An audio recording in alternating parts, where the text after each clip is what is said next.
Wind, solar, and geothermal wind. Solar and geothermal energy are the three main sources of renewable energy that have been gaining popularity in recent years. They are renewable sources that will not run out.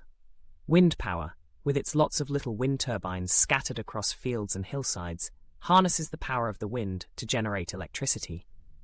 It involves putting up a lot of wind turbines in exposed places, like on moors or round coasts. Each turbine has a generator inside it, and the rotating blades turn the generator and produce electricity.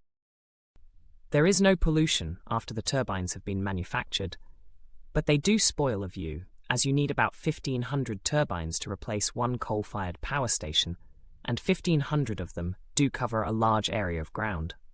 Wind turbines can be quite noisy, which can be irritating for people who live near them, and there is also the problem of the turbines stopping when the wind stops, or if the wind is too strong, and it is impossible to increase supply when there is extra demand.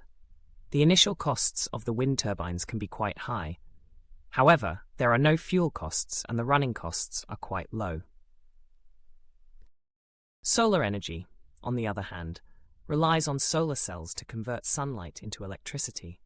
Solar cells are often the best source of energy to charge batteries in calculators and watches, which don't use that much electricity.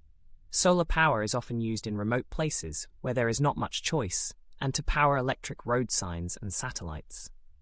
In sunny countries, solar power is a very reliable source of energy, but only in the daytime, and like wind, you cannot increase the power output when there is extra demand.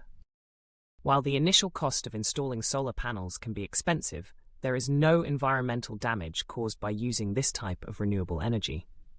Geothermal power, on the other hand, taps into the energy stored in underground thermal energy sources. This is possible in volcanic areas or where hot rocks lie quite near to the surface. The source of much of the energy is the slow decay of various radioactive elements, including uranium, deep inside the Earth.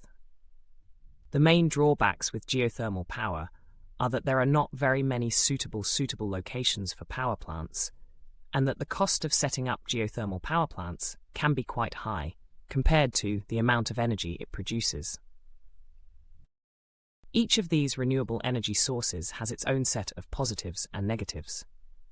In the end, the choice of which renewable energy source to use will depend on a variety of factors, including cost, location, and environmental impact. As the world continues to move towards a more sustainable future, it is important to consider all of the options available and choose the one that best fits the needs of the community.